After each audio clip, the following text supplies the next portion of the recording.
क्या सच्चाई है इसमें, कुछ बताइए। और अभी जो टोल वाला विवाद हुआ था, इसमें भी आपका नाम अभय सिंह से भी जोड़ा जा रहा था। जी जी जी विजय प्रताप जी, आपने बड़ा बढ़िया प्रश्न किया ये कि हमारी बाहुबलियों की जैसे स्थिति में चयन किया जा रहा है, लोग कह रहे हैं, लेकिन ऐसा है नहीं। जो हमारे सांसद जी हैं ब्रजभूषण शरण सिंह जी, वो हमारे क्लास फेलो रहे हैं साकेत महाविद्यालय में। हमारे शुरू से उनके संबंध रहे, चाहे वो बीजेपी में रहे चाहे जहाँ रहे हों, लेकिन हमारा व्यक्तिगत संबंध उनसे अलग है। वही स्थिति हमारे अभय सिंह की भी है। अभय सिंह भी भैया साथ में रिश्तेदार भी रहे हैं, हर चीज़ रहे हैं, लेकिन देखा कि हमारे प्रति अन्याय प्रशासन कर रहा है, शासन कर रहा है, तो उन्होंने हस्तक्षेप किया था, शासन से भी किया था, प्रशासन से भी किया था। ये बात आपकी बिल्कुल यथार्थ सत्य है।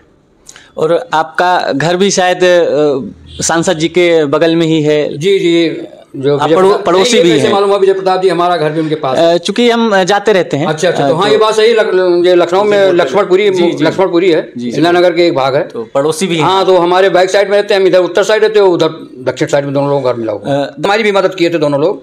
और चूंकि हमारे पूर्व क्लास फेलो रहे हैं, संबंध तो संबंध है ही, चाहे अभय सिंह हो, चाहे आपके धनंजय सिंह हो, चाहे आपके ब्रजभूषण शरण सिंह हो, इन लोगों के संबंध हमारे यहाँ हैं और रहेंगे बस। दादा, जैसे बाहुबली पर बहुत सारे प्रश्न हो भी चुके हैं जी।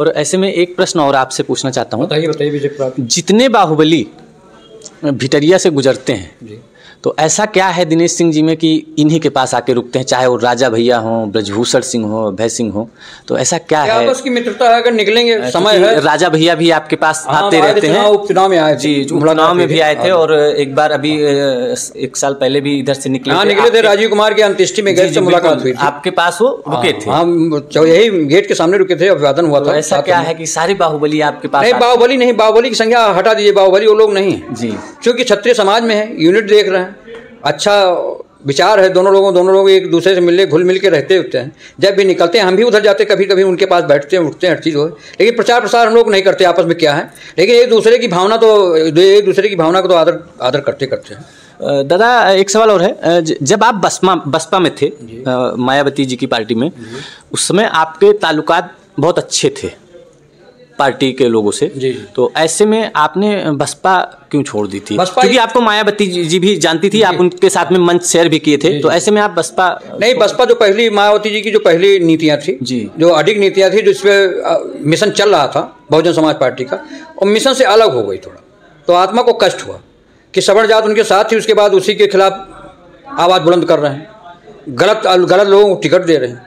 एक ये आ गया कि आर्थिक दृष्टि को देखते हुए वो टिकट का आवंटन कर रहे हैं। इससे आत्मा दुखी हुई कि जो पात्र हैं, जो आम जनता में अपनी सेवा भावना दे सकते हैं, उनको नज़रअंदाज किया जा रहा था, इसलिए आत्मा दुखी हुई, इसलिए हम पार्टी छोड़ दी। दादा, अभी हाल ही में आपके दरियाबाद विधानसभा में एक लव जिहाद का मामला आया था, जिसमें करनी सेना सक्रिय रूप से न्याय दिलाने के लिए पीड़ित परिवार से मिली भी थी, और उस पर जो है कार्रवाई कराने के लिए प्रशासन के ऊपर दबाव भी बनाया था।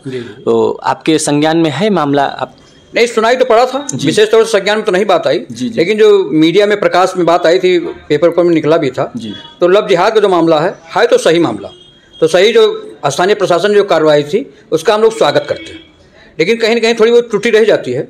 उसके बारे में ये देखा जा रहा है कि इस पर त्रुटियों को सुधार करते हुए स्थानीय प्रशासन पर तीव्र कार्रवाई करे। उसके लिए हम लोग एकजुट हैं कि लव जिहाद का मामला जो इस तरीके के अगर भविष्य में आ भी रहे हैं, उसके साथ एकजुटता बनी रहे। जो जल निगम द्वारा जो पाइपलाइन बिछाई गई है और टंकी का कार्य जो हो रहा है, जिसमें जो है हम गांव में गए तो जो रास्ते दिखे या लोगों के द्वारा भी बताया गया, इसमें धांधली गर्दी भी चल रही है, और कुछ बताइए। कहना यह है जी कि भारत सरकार द्वारा जल शक्ति मिशन की ये योजना है जी, इसमें काफ़ी हद तक जो जल मिशन का मेन उद्देश्य है कि पूरे गाँव में टंकी बिछाई जाए, लाइन बिछे, जगह जगह टोंटी लगे, जल की समस्या का निराकरण हो, ये तो बात सही है।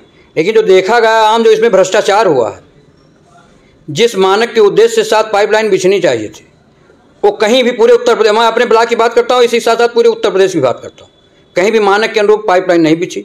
ये भी दिशा निर्देश है कि जहाँ भी ये ठेकेदार जो भी लाइन खोदेंगे, जो भी सीसी रोड खोदेंगे, खड़ंजा खोदेंगे, उसका मरम्मत का कार्य ठेकेदार द्वारा किया जाएगा जी, बिल्कुल। लेकिन ये पूरे प्रदेश में कहीं नहीं खोद के डाल दिए, जो पैसा का मिसयूज हुआ है, तो जल शक्ति मिशन का पैसा मिसयूज हुआ। दूसरे, इससे पहले जो गांव सभा में बढ़िया सीसी रोड बन गए, जिसको पूरा खोद डाला गया, उसका रिपेयर नहीं किया गया। आम जनता के चलने फिरने के लिए आवागमन बाधित है। और रही बात, जब इसकी शिकायत स्थानीय लोगों ने काफ़ी की, मैंने भी किया था, तो ये पता चला अडानी अंबानी जी की ये पूरी संस्था है, वो पूरे कई प्रदेशों में उनका काम चल रहा है, इसलिए उनकी ये शिकायत सुनने वाला कोई अधिकारी सुना नहीं। वैसे जहाँ देखिए तहाँ आवागमन बिल्कुल बाधित पड़ा हो, सब गांव में सब खड़ंजा सीसी रोड सब खुदे हुए पड़े हुए हैं। नौकरियों को लेकर भी बहुत धांधलीगर्दी इसमें हो रही है। सत्ता है जो भी चाह रहे हैं जी, जहाँ जो भी हो रहा है और सत्ता के इशारे पे हो रहा है, जो अपना चाह रहे हैं पक्षपात करके अपना नियुक्ति दे रहे हैं, कर रहे हैं, और उसी के साथ निजी स्वार्थ भी सिद्ध हो रहा है लोगों का, आर्थिक स्थिति भी उससे अपनी सुदृढ़ कर रहे हैं, ये स्थिति है। दादा एक सवाल आपसे और है। हाँ। आपकी पार्टी के प्रदेश अध्यक्ष हैं अजय राय जी और राष्ट्रीय अध्यक्ष जी खड़गे जी हैं, तो इनके तालमेल में कुछ कमी आ रही है ऐसा सुनने में आया है, क्योंकि कार्यकारिणी भंग हुई है। कार्यकारिणी से भंग हुई जी, कार्यकारिणी भंग हुई है और इसमें जो है अजय राय जी को प्रमुख माना जा रहा है कार्यकारिणी जी, इस पर कुछ बताइए। भंग किसने किया है? राष्ट्रीय अध्यक्ष जी ने जी। इनके ऐसा हुआ जी कि जो कमेटी पहले से थी, इनके पहले जो अध्यक्ष थे उसी कमेटी में इनको अध्यक्ष बना दिया। अब हो सकता है कि उनको जो उस कमेटी के पुराने लोग हैं उनकी कार्य पद्धति उनकी समझ में ना आ रही हो, तो उन्होंने किसी एक और दो और चार को निकाल के दूसरे को भर्ती करने से बेहतर समझा, एक संस्तुति भेज दी कि इसमें हम एक को निकालेंगे तो हमारी बदनामी होगी, दो को लेंगे तो बदनामी हुई, तो पूरी कमेटियाँ सारी कमेटियाँ भंग कर दी जाएँ और नए सिरे से ऊपर का निर्देश कार्यकर्ताओं की सलाह पे हम नई कमेटी फॉर्म करें जिसमें सबका अनुभवी लोगों का, पुराने लोगों का, नए लोगों का सबका सहयोग, सामंजस्य बना है। इस वजह से राष्ट्रीय अध्यक्ष जी को छोड़कर के मित्र हैं दादा। हाँ। और इन पर भी आरोप लगता है कि ये बाहुबली है, इस पर कुछ बताइए आप। ये प्रश्न आपका बहुत ही सटीक और सार्थक है। इसका जवाब ये है, अब बाहुबली की कोई परिभाषा नहीं रह गई है। सत्ताधारी दल के साथ जो बाहुबली रहेगा वो बहुत शरीफ आदमी है, और विपक्ष में जब रहेगा तो वो बाहुबली है, चाहे वो ब्रजभूषण शरण सिंह हो, चाहे धनंजय सिंह हो, चाहे अभय सिंह हो, चाहे अन्य भी तमाम लोग हैं, एक एक का नाम न गिना के वगैरह वगैरह, तो उसकी परिभाषा का उनके कृत्यों के आधार पर लोग उनको बाहुबली करते हैं। लेकिन उसके साथ साथ और भी चीज़ें देखिए कि अगर ब्रजभूषण सिंह बाहुबली हैं तो भारतीय जनता पार्टी में इतने दिनों से हैं, कोई एक्शन लिया गया उनके खिलाफ? एक एक्शन उनके खिलाफ इतना लिया, वो भी कितने दबाव के बाद कि उनका टिकट काटा तो उनके बेटे को दे दिया। तो अब बाहुबली का आरोप उन पर सिद्ध नहीं हो रहा है। उनके लड़के को टिकट दिया, वो लड़का भी जनता की बदौलत जीता है। बिल्कुल, बाहुबली की बदौलत नहीं जीता है। अभय सिंह अभी तक बाहुबली थे, लेकिन जब वो भारतीय जनता पार्टी ज्वाइन कर लिए तो उनके बाहुबली वाला तमगा जो है उस पर से हट गया। बाहुबली हर पार्टियों में है, ये हर पार्टी क्यों नहीं है? बिल्कुल है। कांग्रेस में भी है, सपा में भी है, भाजपा में भी। सब भाई ये सब लोग, ब्रजभूषण शरण सिंह सपा में भी थे जी, थे बिल्कुल। अभय सिंह सपा में थे, धनंजय सिंह दूसरी पार्टी में थे। दादा एक सवाल आपसे और है। हाँ। आपकी पार्टी के प्रदेश अध्यक्ष हैं अजय राय जी और राष्ट्रीय अध्यक्ष जी खड़गे जी हैं, तो इनके तालमेल में कुछ कमी आ रही है ऐसा सुनने में आया है, क्योंकि कार्यकारिणी भंग हुई है। कार्यकारिणी से भंग हुई जी, कार्यकारिणी भंग हुई है और इसमें जो है अजय राय जी को प्रमुख माना जा रहा है कार्यकारिणी जी, इस पर कुछ बताइए। भंग किसने किया है?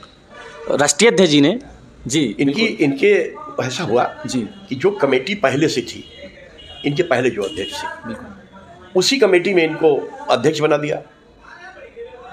अब हो सकता है कि उनको जो उस कमेटी के पुराने लोग हैं उनकी कार्य पद्धति उनकी समझ में ना आ रही हो, तो उन्होंने किसी एक और दो और चार को निकाल के दूसरे को भर्ती करने से बेहतर समझा, एक संस्तुति भेज दी कि इसमें हम एक को निकालेंगे तो हमारी बदनामी होगी, दो को लेंगे तो बदनामी हुई, तो पूरी कमेटियाँ सारी कमेटियाँ भंग कर दी जाएँ और नए सिरे से ऊपर का निर्देश कार्यकर्ताओं की सलाह पे हम नई कमेटी फॉर्म करें जिसमें सबका अनुभवी लोगों का, पुराने लोगों का, नए लोगों का सबका सहयोग, सामंजस्य बना है। इस वजह से राष्ट्रीय अध्यक्ष जी को छोड़कर